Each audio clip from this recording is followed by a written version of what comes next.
So I'm like borderline apoplectic, barely holding it together right now as the Vikings.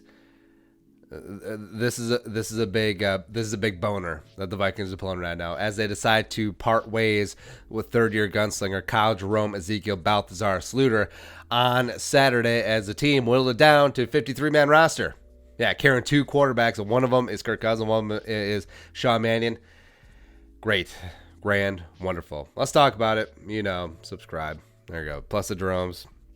Yeah, that like is already in. Although this video, I understand if you dislike this one, this sad one, but the message we're conveying, actually, don't give it a like. There you go. Because we are prone to hyperbole here, and it's not really to be provocative. It's just because we like to have fun, because that's fun. What's with the hot takes? Sports ball, man. Get out of here. In 10 years, the decision to cut Kyle Sluter will make the Herschel Walker trade look pretty damn break even for the Vikings. This is just a terrible, atrocious decision. And I firmly believe that in the right system with competent offensive coaching, whose job it is to teach a young, athletically gifted player the finer points of the position, they will turn Kyle Sluter into an NFL starter. I firmly believe that. Watch it, Tampa Bay. I've been calling it for weeks now. B.A. loves him some throwing it down the field. Nines, Kyle is that guy, gunslinger. Just watch it happen. And yes, he lit up the preseason, against the threes, blah, blah, blah, blah, blah, blah, blah. But yes, it was against the threes. And also, that's the only game action that they gave him a chance to do. And yeah, he started against Buffalo. Like, well, I told you, he threw that terrible interception. Okay, but what about the touchdown? Yeah, what about the scoring drives? What about all that? Yeah, and yes, also, by the way, he's only played quarterback for 4 seasons. I feel like that should factor in a little bit for how far he's progressed and how high his ceiling potentially could be. Because you see the arm, you see the moxie, you see him booting out, eyes downfield, just looking to make a play. Will I wager that he's going to be the next NFL superstar, be a Pro Bowler? No, but also, what odds are you giving me?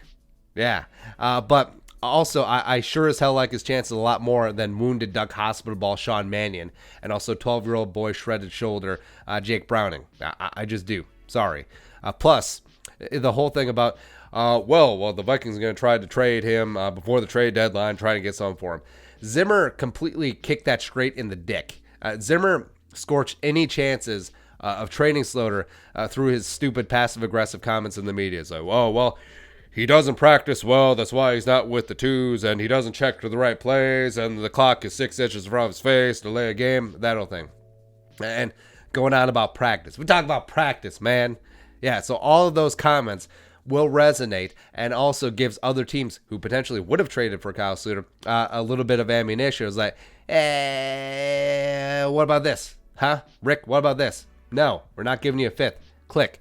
And if he had just held his tongue and let Sluter's preseason play do the talking, or taking a page from the Ravens playbook like John Harbaugh, Corey Vedvik's really good. Someone trade for him, please. If Zimmer had done that, it's like, we really like Kyle's game out there, and he does really well, and he's got some great moxie, all that stuff. The Vikings might have actually gotten something for him. Yes, that is how that works. But instead, no, finito. And yeah, we have gone down the rabbit hole of how Kirk Cousins doesn't want a potential future superstar behind him as a backup. He's fine with Sean Mannion.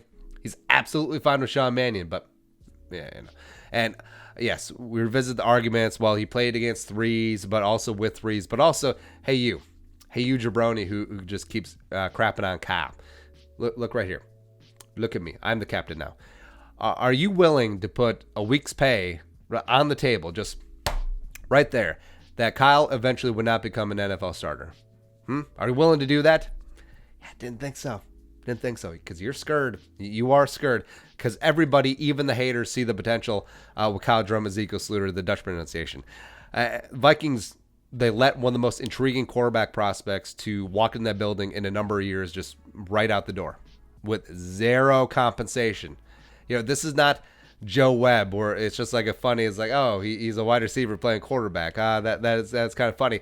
This is not McLeod Bethel Thompson, who was maybe a third stringer at best. This is not Mitch Leidner. This is not a fun cutesy wootsy story. You have a legit NFL caliber potential quarterback. He's got the arm. He's got the NFL accuracy. He's got NFL charisma and leadership, and he's got the NFL clutch gene, but you just let him go for nothing. And you just watch.